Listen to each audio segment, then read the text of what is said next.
Tina Tun terseret kasus hak cipta, digugat 10,7 miliar rupiah, sang mantan penyanyi cilik tak terbebani.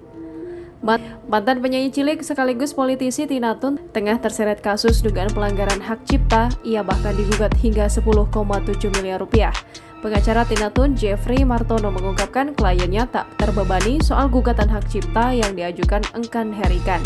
Seperti diketahui, sidang gugatan hak cipta lagu Bintang yang diajukan Engkan Herikan selaku pencipta lagu kepada sejumlah pihak termasuk Tina Tun digelar di Pengadilan Negeri Jakarta Pusat pada Selasa 14 September 2021. Sidang itu beragendakan pembuktian penggugat. Mengenai ini, pihak Tina Tun yang diwakili kuasa hukumnya Jeffrey Martono mengaku tidak terlalu terbebani dengan tuntutan. Dalam persidangan, baik yang kini jadi anggota DPRD DKI Jakarta itu ataupun Engkan Herikan tidak hadir, melainkan masing-masing diwakili kuasa hukumnya. Engkan Herikan yang diwakili kuasa hukumnya Christian R., Valentino Aunalal, dan Muhammad Iqbal Arbianto mengaku menjelaskan 25 bukti saat persidangan berlangsung. Bukti-bukti yang dibeberkan tak hanya berupa CD dan kaset musik milik Anima, tetapi juga surat perjanjian dengan Sony Music yang sama sekali tidak mencantumkan soal pengalihan hak cipta.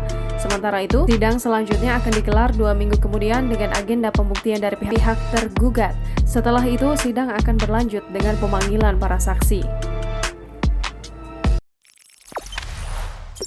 Jangan lupa subscribe, share, komen, dan like ya!